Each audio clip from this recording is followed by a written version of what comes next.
Come ti chiami, figliuolo? Racconta. Claudio. Claudio, finalmente Claudio, ci conosciamo. Allora, Claudio, hai domande da fare a Claudio, cara Simo? Ma intanto vorrei sapere come si trova, com'è la clientela in questo bar. La clientela, gente quasi di casa, diciamo.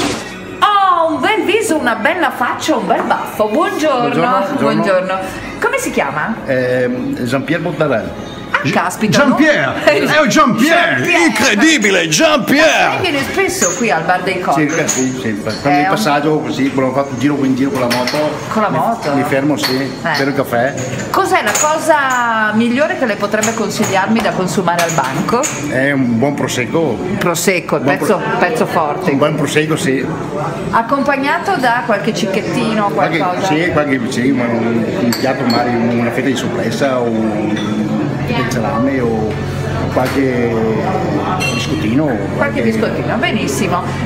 Trova lei amici qui, viene? Sì. Trova sempre qualcuno? Trovo sempre qualcuno, 2, 3, poi io mi fermo con una moto, siamo in 2, 3 persone, ci fermiamo, beviamo spesso un bicchiere. Perché, attenzione, il bar dei Colli ha un ampio parcheggio. Certamente.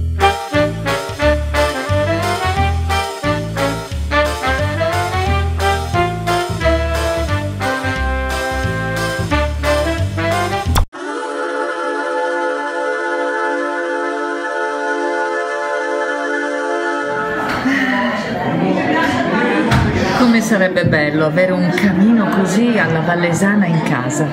È bellissimo. Però vorrei che fossi tu a spaccare la legna.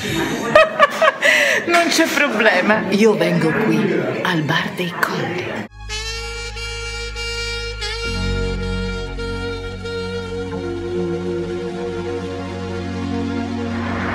Tutte le volte che usciamo al bar dei Colli ci lasciamo il cuore